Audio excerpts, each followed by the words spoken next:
Welcome back to Friday the 13th YouTube channel, Metalheads. Today we're going to be talking about the new album by Bonfire. This is called 2023, MMXXIII. It's released on the 22nd of September of 2023.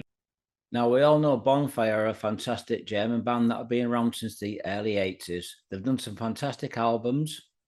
Now, the band was formed in the early 80s and released their debut album back in 1986 called Don't Touch the Light. This was an impressive debut album, kind of hints of Judas Priest and the Scorpions, maybe a little bit of Early Accept. Now, the debut album Don't Touch the Light featured Klaus Lesserman on vocals. He was in the band for many years as a fantastic singer. He's no longer with the band for those people out there that don't know. The band also featured Hans Ziller, who was also the original guitarist, still in the band today. The debut album would also feature Horst Miner on lead guitars, Jörg Designer on bass guitar, and would also have Dominic Hosselost on drums. In 1987, the band would release their second album, Fireworks. For me personally, this is my all-time favourite Bonfire album. It's a cult classic with some fantastic songs. This album would also feature guest drummer Ken Mary. Now, most of you out there may be aware he's also with the band Fifth Angel, and Martin Hurst on keyboards. The band would also continue to write some more successful albums, such as Point Blank, released in 1989, then would have Knockout in 1991. The list just goes on. The band have done some fantastic albums. In 2011, the band released an album called Branded. This would be Klaus's last album. The band had some lineup changes, and as I said, Hans is the only original member now. The band released the next album, which would feature David Rees on vocals. Now, David Rees was once with the band Bangalore Choir and also Accept. This album was called Glorious. So the current lineup we have for Bonfire right now as it stands today is DYAN on vocals. We'd have Hans Ziller on guitar, like I said before. We'd have Frank Pané on guitars. We'd have Ronnie Parkes on bass and Fabio Alessandrini on drums. Now, Fabio is also with the band Annihilator. He's a fantastic drummer from Italy. So you're probably asking, what is this album? It's a compilation of the classic songs from the early days. The songs have been reworked with the new lineup, completely redone, and they sound fantastic. Some of you guys out there may think, why are they doing this when such a called their albums are cult classics? I grant that some of the old albums are cult classics. Some people like to hear the classics left alone, but the band have decided to re-record them with a new lineup, and they do sound fresh and very interesting to listen to. So looking at this new release, it looks like the band have picked the best songs from the first three albums, Don't Touch the Light, Fireworks and Point Blank. So you're probably asking, what are the songs on this compilation album, like the best of, remastered, redone?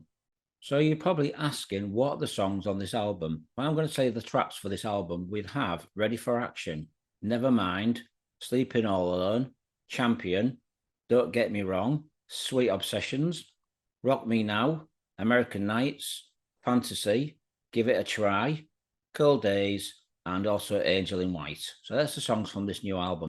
Now, I have to say, I do like the first three albums, especially, like I said, Fireworks and also Point Blank. They're fantastic albums back in the day, and they're still very strong albums now. So, like I said, they are fresh recorded songs with a new lineup. They are interesting to listen to. I do like the way that they've done the old songs with the new lineup, so it gives you like a fresh approach, but you can't beat the cult classic versions, as we all know. Their song is called The Rise and Don't Touch the Light. This is pretty much an intro for the album. I guess you could say they have a Judas Priest vibe, a Scorpions vibe, and a little bit, like I said, Fifth Angel, which doesn't surprise me considering Ken Mary played on the second album. DYAN is a really good vocalist. He's originally from Greece, and he really suits the band's music and style. He's a very powerful singer. This album was produced by guitarist Hans Ziller, who's done a fantastic job. Like I say, he's been the guitarist from the original lineup.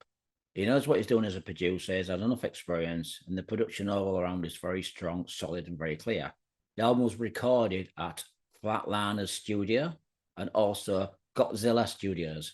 And the artwork was done by Sten W. Decker. Now, Stan's done some fantastic albums. He's worked with bands such as Mystic Prophecy. And also artist Hiko Kramer. Now, I like the song Hot to Rock from the first album. It's very Judas Priest influence. It's got that kind of vibe from The Point of Entry and maybe Defends the Faith. It's a really good song, and Dai's vocals are fantastic.